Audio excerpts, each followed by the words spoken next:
Well, Brian, looking at the night sky like this must remind you did a lot of this 30 years ago on...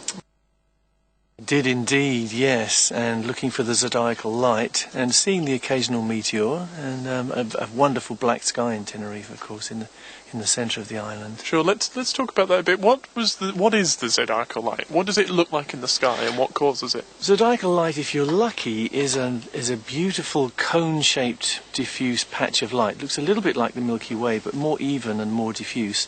And you can see it in the west after the sun's gone down and twilight's disappeared, and in the east just before dawn.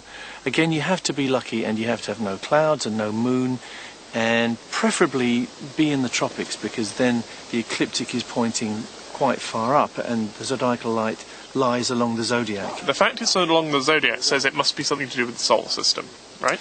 Yes, it's dust in the solar system. We're looking at a few microns in size, I suppose, with these meteors. There are a few microns, aren't they? So about the size of a sand grain, I would guess. Yes, but the zodiacal light probably is caused by much smaller particles of a micron or less, a millionth of a metre or less. So if these are smaller particles, could they have come from the comets, just like the meteors that we're seeing this evening?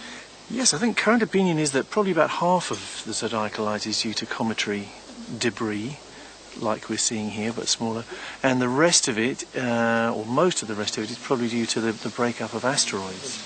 Oh, there's a meteor. See, my finger was not on the button, but we did see that one. But if I point my camera at an area of the sky, it's guaranteed there will be no meteors. That might be a useful thing to... Yes, you should investigate that. There's some new physics there somewhere. Yes, yes. Excellent. It always feels like you miss the best of the meteors, but Brian, by combining several trails on the same image, it's possible to identify the position of the radiant on the sky.